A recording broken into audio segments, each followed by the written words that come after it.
This baby behind me is a 1953 Albus Saracen personnel carrier which served the British Army for 40 long years. And I imagine it's seen all kinds of action, but today she's getting her final spit and polish for her most glamorous debut yet.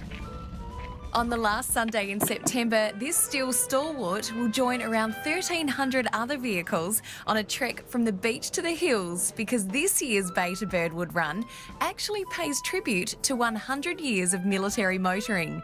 It's an event which alternates, as marketing manager Belinda Peterson explains. This year is vehicles manufactured up to 1956, and next year it's the classic year, so it's vehicles manufactured from 56 through to 1977. It's the largest, most continuously held event of its kind in the world, so it's a great South Australian event. Yes, expect to see a sea of army green leading the procession up Anzac Highway. A boyhood love of tanks and armoured vehicles eventually led enthusiast Terry to make this impressive online purchase, an armoured personnel carrier. Naturally.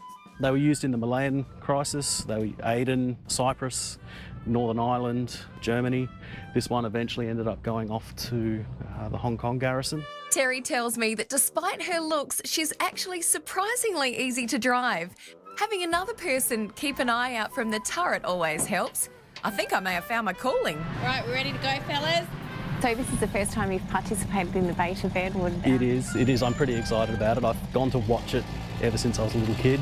From first-timers to the ever-faithful, on the other side of town, Melva and David reflect on their many Bay to Birdwoods as they ready Davina their 1915 Dodge for another run.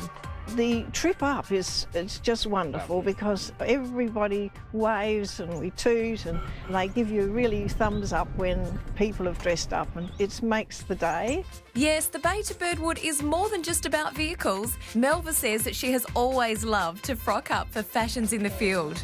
From the armoured to the antique and now to the sporty. Meet Doug. It's not hard to see that this man has a French favourite. Where did your passion for animal cars come from? Well, I guess it was from going to rallies and hill climbs and seeing them racing. This one came from the Central Goldfields near Castlemaine in Victoria, and we dragged it out and brought it back home, and it's come back actually to South Australia where it originated. As a self-confessed francophile, I'm quite taken by this French Legrand Sportster.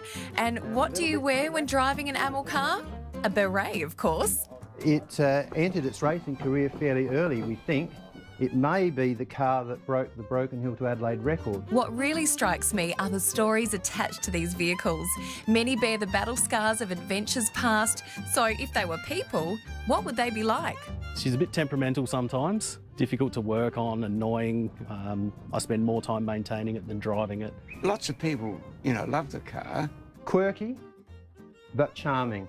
So on Sunday, the 28th of September, break out the picnic rug and those trusty fold-out chairs and set yourself up a spot along the route and cheer on a magnificent motorcade. From 8:30 a.m, cars will depart Adelaide Shores towards the city via Anzac Highway, Green Hill and Fullerton roads. They'll then travel along North East and Grand Junction roads before heading up through the hills. The route has changed, so make sure you check out the event website for full details. And of course, another idea is to head straight to Birdwood and greet the cars as they arrive at the National Motor Museum. Plenty of options for a great day out. Let's get this baby on the road.